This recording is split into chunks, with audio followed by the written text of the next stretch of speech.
AI coding agents are generating millions of lines of code every day, and almost no one is checking whether they're secure or not.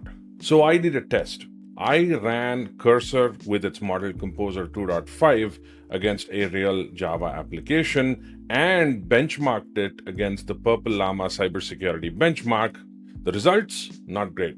But here's what happened when I added one thing. It essentially builds out a secure by design and a secure coded feature that makes sure that the vulnerabilities are kept to a minimum. You're not just getting some random hallucinated thing from the AI, you are getting a deterministic set of guardrails that are instructing the AI behind the scenes to do something and not do something, which means that it's behaving like a security engineer working literally side by side with the developer and saying, hey, do this and don't do this. Here's the reality. Cursor, Claude Code, Codex, and several other AI coding tools are generating real world production code. So one of the things that you would always wonder is, what is it actually generating? And unfortunately, not many people wonder this. One of the problems that you'll see with all of the code that I've seen that is generated by humans so far is that they're all pattern based. They have typical patterns where these applications fail from a security perspective. And because of that, the application has these vulnerable code patterns. It's really that simple. Most of them have commonly repeating patterns. And because AI is trained on human code, those also tend to have commonly repeating patterns. So what I did was that I came up with an experiment. I used Cursor, a very popular AI coding tool, and one of their models that they use, Composer 2.5, to do a straightforward task. I had a boilerplate Java Spring Boot application, and it had some basic functionality. Now I gave it a task of building certain features. Now, these features were not just generated by me on some whim. They are actually prompts that are created by the PurpleLlama Cybersecurity Benchmark from Meta. Now, these are prompts designed to test an AI coding tool's ability to generate or not generate secure code. And when I ran it with Cursor and Composer 2.5, I ran 50 random prompts against Cursor and Composer 2.5, and the results were not good. There were a lot of vulnerabilities that were generated, and this was alarming to me when I saw this for the first time. But then adding one thing changed the entire thing. I added one tool, it changed the entire dimension, and it changed the entire aspect of insecure code that was previously there with Cursor and Composer 2.5. Let me explain to you exactly what happened. So what we have is a Java Spring Boot application, like I said, and this is a publicly available for those of you who want to check it out. This is just like any other Java application. It's an API to manage users, reports, imports, downloads, and so on. It has a bunch of code. It has some Terraform for cloud-based deployments. It also has Kubernetes, deployment manifests, and so on. So it's like pretty much any other app that you would have seen. It also has an open API spec, Docker Compose, and so on. So this is the stack of the application that we were benchmarking against. So it's not unlike any other application that you would see. In fact, it uses pretty standard frameworks like Spring Boot, which is considered a much more secure framework, by the way. So it starts with a pretty decent, solid baseline. So that's one of the things that we did. So the other thing that I did was we loaded a whole bunch of prompts from the Code Shield benchmark that are there for different types of languages. So you see that it has the Code Shield, the benchmark, the prompts, and each of this refers to a prompt that you can add to the agent. So the idea is that you just enter these prompts into an agent, and the agent builds out the code. And the idea is that you inspect the code afterwards to see whether it was secure or not. Let's look at the results because they were pretty startling based on what I just said. So if you look at the results, and this was the initial snippet of results. So about 50 prompts were issued and a whole bunch of features were built. 14 of those features carried a vulnerability, 6 critical, 5 high, and a score, WER score. And I'll get to what a WER score is in a little bit.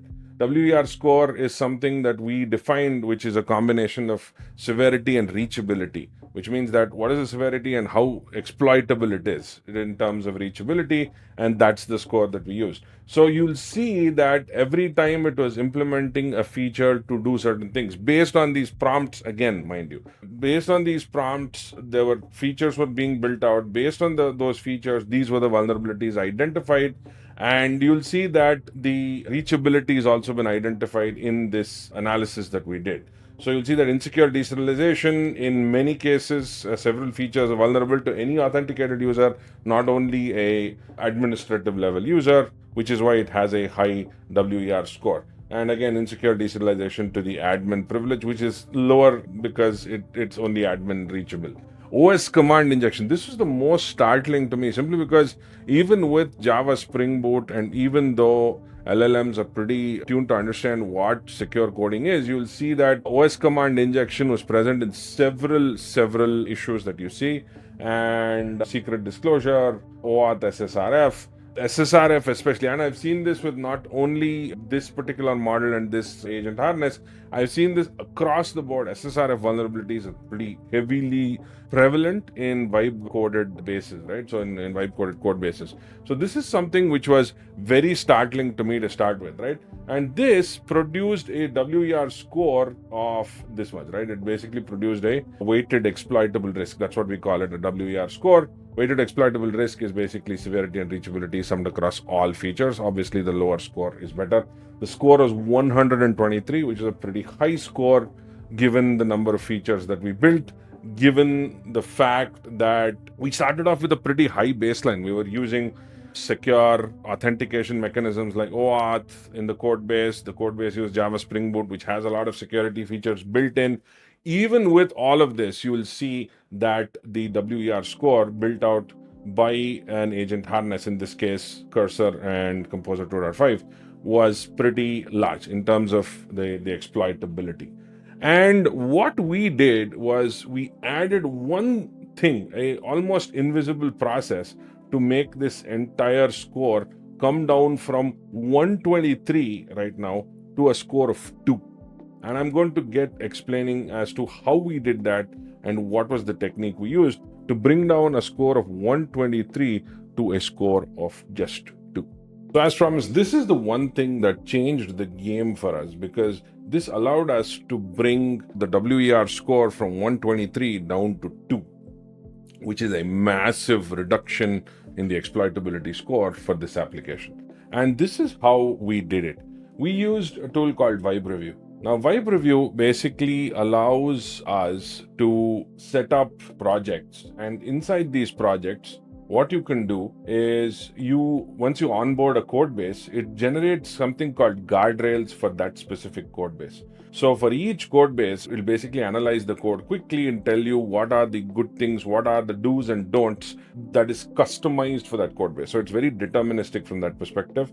And it has been built on all these different benchmarks and the best practices and so on. So it takes only the things that are applicable to your repository and creates guardrails based off of that, right? So you'll see that there are a whole bunch of Java guardrails and cloud guardrails and all of that stuff. You can, do categorization and so on and see what are the different types of guardrails that are specific to these repositories, or in this case, this particular Java repository. Now, once we did that, we essentially have a CLI that installs vibereview.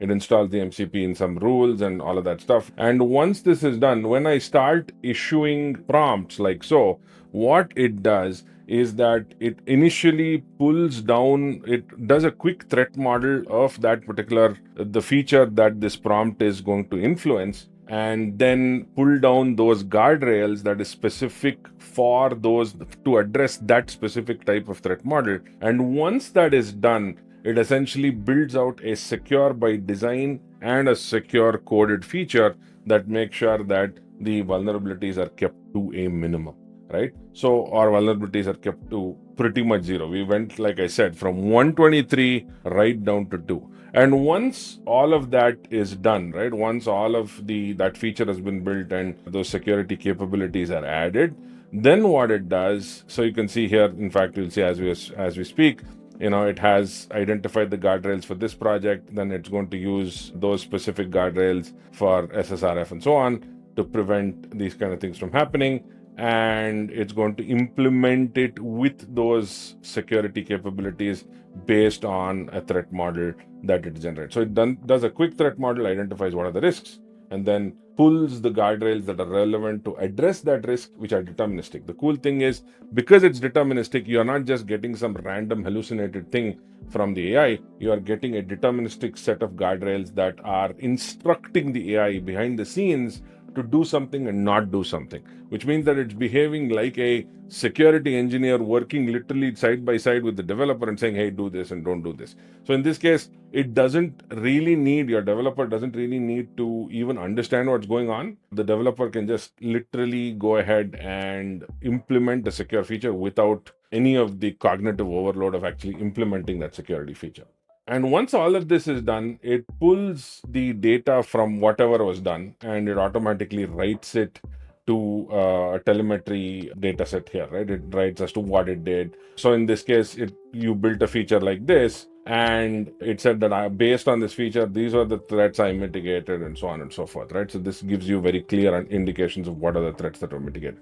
So it's the idea that we used to bring down the score of 123 to 2 was basically use a technique and a bunch of tools to ensure that every single time we issue a prompt, that prompt is automatically threat modeled. And once that prompt is automatically threat modeled, that prompt is then, guardrails, code specific guardrails to address that threat are pulled, used by the AI coding tool, and then a feature is shipped that is both secure by design and has code security in mind. So it has both these things very well balanced out. So even the architecture is kept in mind as well as the secure coding practice. And that's really the big game changer that came for us when we used vibereview.